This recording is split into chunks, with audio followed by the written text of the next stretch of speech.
నేను ఒక చోట జొన్నవాడ అని నెల్లూరు జిల్లా అర్చకుడు పెద్ద ఆయన చాలా ఇరుకు ఆ అమ్మవారి దగ్గరికి వెళ్ళి పూజ చేసి వచ్చాడు ఆయన. నేను ఒక 500 అలా వేసా, అంతే టక్కుని తీసేసుకున్నాడు వాడు చేయబెట్టి. అటెండర్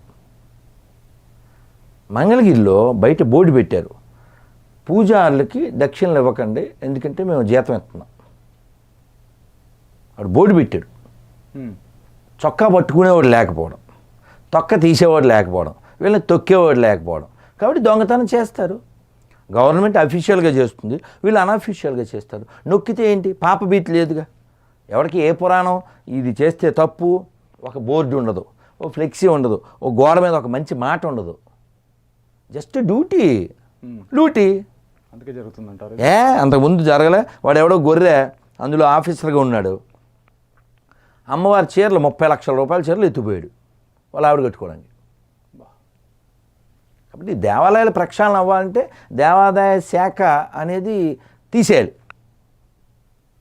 అదో దరిద్రం. మొన్న ఏదో హైకోర్టు ఏదో తీర్పిచ్చిందంట, 5 లక్షల రూపాయల ఆదాయం వచ్చే దేవాలయాల్ని గవర్నమెంటు ముట్టకూడదు, దాని మీద అధికారం పూజారికే ఉండాలి. అది గుడ్ న్యూస్. ఓకే, మిగిలిన మాత్రం ఇల్లు ఎందుకు దోచుకోవాలి? గవర్నమెంట్ ఇంగ్లీష్లో ఏం చెప్తారు, government is a watch dog. కాపలా కాయాలి కుక్క, మింగేయకూడదు, అర్థమైందా? తినేయకూడదు, యజమాని కరిచేయకూడదు. యజమాని ఎవరు? నువ్వు, నేను. ఎందువల్ల? దీని పేరేంటి? డెమోక్రటిక్ కదా. డెమోక్రసీ అంటే ఏంటి? By the people, for the people, of the people. నువ్వెవర్రా? పనుడు. లెక్కలు చెప్పాలి సార్, ఇంత వచ్చింది సార్, ఇంత ఖర్చు అయిందని చెప్పాలి. వాడికి ఏదో సంవత్సరానికో 2 నెలకో ఏదో ఇంత ఇస్తాం అంతే. సీఎం అయినా, పిఎం అయినా, ఎమ్మెల్యే అయినా, వార్డు మెంబర్ అయినా. ఎమ్మెల్యే సరౌండింగ్ ఆ కాన్స్టిట్యున్సీలో కొన్ని దేవాలయాలు ఉన్నాయి. హైదరాబాద్ తీసుకుందాం ఎగ్జాంపుల్. దాంట్లో దేవాదాయ శాఖ ఉంది, పంతులు ఉన్నారు, వేద పండితులు ఉన్నారు, అందరూ ఉన్నారు. కాకపోతే ఒక ఎమ్మెల్యే ఒక మనిషిని తీసుకొచ్చి అక్కడ కమిటీ వేసి ఒక ప్రెసిడెంటు, ఒక చైర్మన్, ఈసీ మెంబర్లుగా క్రియేట్ చేయడం ఎంతవరకు కరెక్ట్ అంటారు? దీన్ని అడిగేవాడు లేడు, వీళ్ళని కాలర్ పట్టుకుని బయట తోసేవాళ్ళు లేరు. అదేందా ఇక్కడ రంగరాజన్ గారు వాళ్ళ నాన్నగారు సౌందర్యరాజన్ గారు ఆ టైంలో ఎవరో మంత్రి రాత్రి చాలా లేటుగా వైకుంఠ ఏకాదశి దర్శనానికి వచ్చాయంట. సార్ తలుపులు బంద్ అయిపోయినాయి, రేపు రండి అని చెప్పాడు. వచ్చింది ఎవరనుకుంటున్నాం? మినిస్టర్ అన్నాడంట. మినిస్టరు పదవి ఊడిపోయేది, భగవంతుడు శాశ్వతం, కాబట్టి ఊడిపోయే వాళ్ళు ఊగిపోకూడదు. వెళ్ళండి, రేపు రండి అని చెప్పి పంపించాం. అంతే. ఒక కథ చెప్పారు, జరిగింది. ఏంటా కథ? ఒక రాజుగారు వైకుంఠ ఏకాదశికి శ్రీరంగంలో వైకుంఠ ద్వారం దర్శనం త్రూ వెళ్ళాలని వచ్చాడు. సో ఆయనకి అదృష్టం లేదు, తలుపులు వేసాడు. సో వైకుంఠ ద్వారం ఎప్పుడు తెరుస్తారు? మళ్ళీ ఎప్పుడు తెరుస్తారు? సంవత్సరానికి. అంతే. ఆయన అక్కడే ఉండి సంవత్సరం తర్వాత దర్శనం చేసుకుని అప్పుడు వెళ్ళాడు. ఇదే కథ చెప్పారు, మీరు అదే ఫాలో అవ్వమని. సో ఆ మంత్రి ఎవడో అన్నం తినేవాడు కాబట్టి అర్థం చేసుకుని క్షమించండి అని దండం పెట్టి వెళ్ళాడు. మనం చెప్పాలి, పూజారులకు ఆ గట్స్ ఉండాలిగా.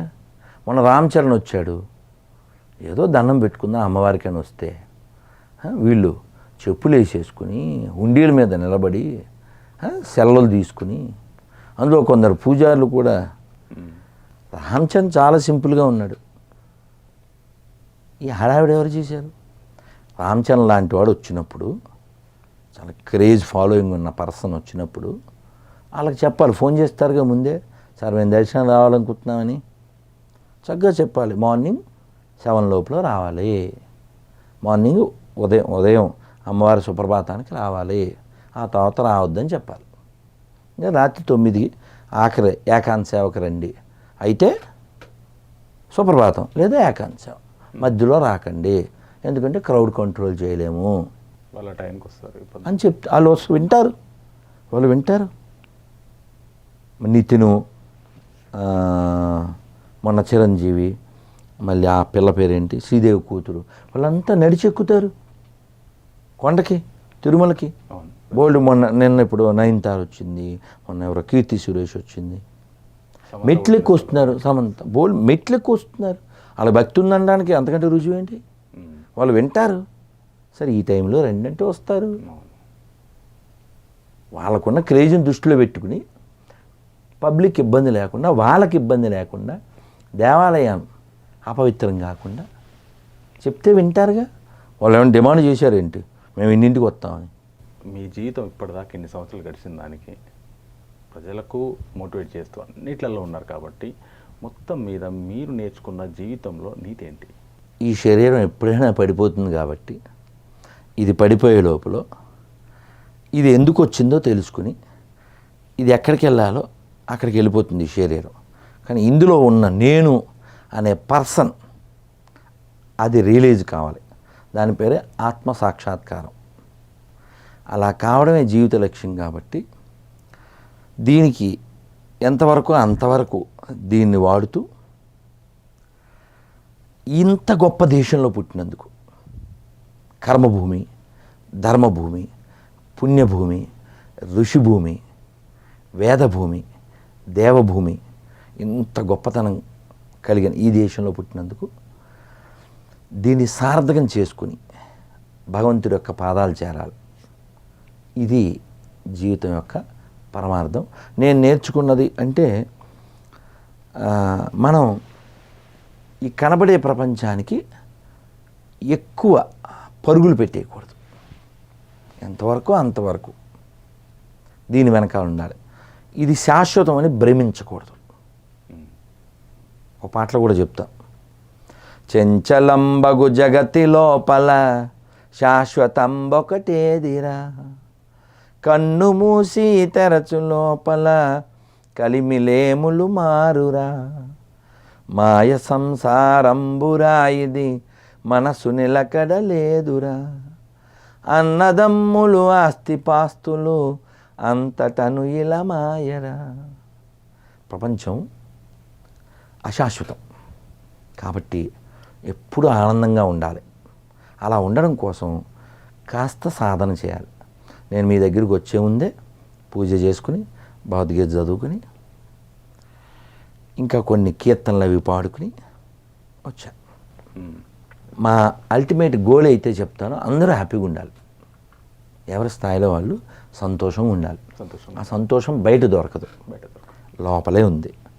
కాబట్టి లోకంలో వెతకకుండా మనం లోపల వెతుక్కోగలిగితే దాన్ని అంతర్ముఖం అంటాం.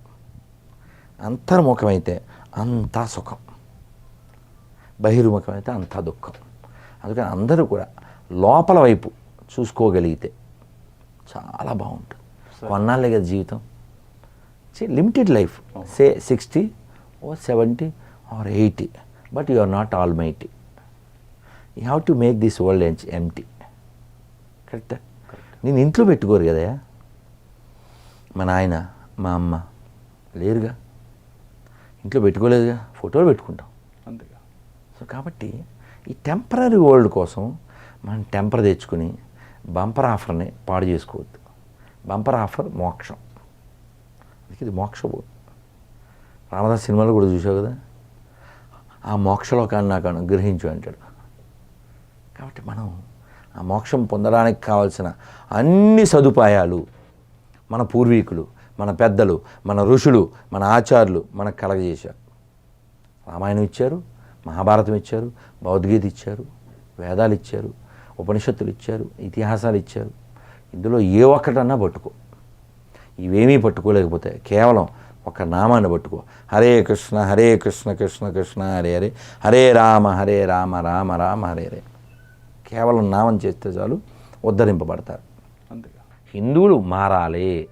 కులం చాలా చిన్న విషయం కావాలి, పార్టీ చాలా మైన్యూట్ విషయం కావాలి, ధనం చాలా చిన్న విషయం కావాలి, ధర్మం పెద్ద విషయం కావాలి, దేవాలయం పెద్ద విషయం కావాలి. మన పూర్వీకులు చాలా కాలం బతికినా ఆరోగ్యంగా ఆనందంగా బతికారు, ఎందుకంటే వాళ్ళు ఆధ్యాత్మికంగా ఉన్నారు కాబట్టి. నువ్వు పొద్దున్న లేచి స్నానం కూడా చెయ్యవు, నీ పిల్లలు బాగుండాలని కోరుకుంటావు. కానీ 9వ తరగతిలో నీ కొడుకు సూసైడ్ చేసి చచ్చిపోతాడు, ఎందుకంటే నువ్వేమీ నేర్పలేదు కాబట్టి. కాబట్టి ధర్మం బాగుండాలి, దేశం బాగుండాలంటే కుటుంబాలు బాగుండాలి, ఇళ్లల్లోంచి రావాలి. నువ్వు బొట్టు పెట్టుకున్నావు కాబట్టి నీ కొడుకు చెప్పగలవు. నువ్వు స్నానమే చేయకుండా నట్టింట్లో నువ్వేం చెప్తావు నీ ముఖం? కాబట్టి హిందువులు మారాలి.